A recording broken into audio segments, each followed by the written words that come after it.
আসসালামু আলাইকুম দর্শক, স্বাগত জানাচ্ছি রয়্যাল বাংলা টিভির সংবাদে। শুরুতেই দেখবেন বিস্তারিত সংবাদ। রাজধানীর ডেমরা এলাকার ৬৯ নং ওয়ার্ডে রাজুকের অনুমোদন ছাড়াই ৭তলা ফাউন্ডেশনের ভবন নির্মাণের অভিযোগ উঠেছে অবসরপ্রাপ্ত এক এসবি কর্মকর্তার বিরুদ্ধে। অভিযুক্ত ব্যক্তির নাম হারুনুর রশিদ বলে জানা গেছে। স্থানীয় সূত্রে জানা যায়, মিরপাড়া রহমানিয়া মাদ্রাসা সংলগ্ন একটি সরু গলিতে ভবনটি নির্মাণ করা হচ্ছে। এলাকাবাসীর অভিযোগ, রাজুকের নিয়মনীতি উপেক্ষা করে সম্পূর্ণ খামখেয়ালিভাবে ভবন নির্মাণ করছেন অসাধু বাড়ি মালিক। অভিযোগ রয়েছে, ভবন নির্মাণের জন্য আবেদন করা হলেও পরবর্তীতে স্থানটি অনুপযুক্ত বিবেচনায় অনুমোদন দেয়নি সংশ্লিষ্ট কর্তৃপক্ষ। এরপরও নির্মাণ কাজ বন্ধ না করে বহাল তবিয়তে কাজ চালিয়ে যাচ্ছেন হারুনুর রশিদ। স্থানীয়দের দাবি, যেখানে ৭ থেকে ১০ তলা ভবন নির্মাণে ন্যূনতম ১২ ফুট রাস্তা প্রয়োজন, সেখানে ভবনের সামনের রাস্তার প্রস্থ মাত্র প্রায় ৪ ফুট। এছাড়া ভবনের নিচতলায় গাড়ি পার্কিং বা খোলা স্থান রাখার বিধান থাকলেও সেখানে ছোট ছোট বসবাসযোগ্য কক্ষ নির্মাণ করা হচ্ছে। এতে ভবিষ্যতে বড় ধরনের দুর্ঘটনার আশঙ্কা করছেন এলাকাবাসী।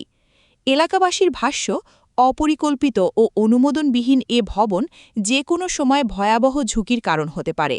তারা আশঙ্কা করছেন, ভবনের কাঠামোগত ত্রুটি বা অগ্নিকাণ্ডের মতো ঘটনায় প্রাণহানি ও ব্যাপক ক্ষয়ক্ষতির ঘটনা ঘটতে পারে।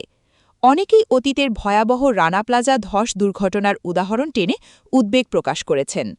এ বিষয়ে অভিযুক্ত হারুনুর রশিদের সঙ্গে কথা বলতে গেলে তিনি বলেন, আমার ভুল হয়েছে।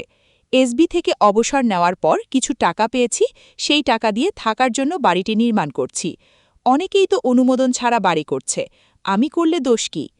এ সময় তিনি এক প্রকৌশলীর সঙ্গে মুঠোফোনে কথা বলিয়ে নির্মাণ কাজের পক্ষে সুপারিশ করারও চেষ্টা করেন বলে অভিযোগ পাওয়া গেছে।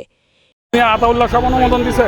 অনুমোদন উনি দেয় নাই। কি বলছে উনি? কি বলছে? ওনারে দিয়ে মানে অ্যাপ্লাই করেছে, অ্যাপ্লাই করার পরে অ্যাপ্লাই করে আর কি ইয়ে হয়েছে। কি হয়েছে? কি হয়েছে? কি হয়েছে না উনি এই কাজটা করলো কেন? কি হয়েছে পরে? কিছু না, মানে উনি তো কথা আতাউল্লাহ সব করতে বলছে কিনা সেটা বলেন। না, উনি এই কথা আমাদের উনি জানি নিজেই। তাহলে ওনাকে দিয়ে আমার ফোন ধরাইলেন কেন?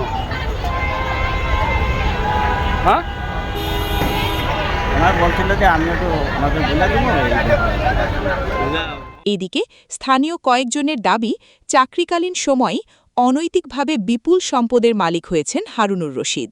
এলাকাবাসী দ্রুত বিষয়টি তদন্ত করে অবৈধ নির্মাণ কাজ বন্ধে রাজধানী উন্নয়ন কর্তৃপক্ষ ও সংশ্লিষ্ট প্রশাসনের হস্তক্ষেপ কামনা করেছেন।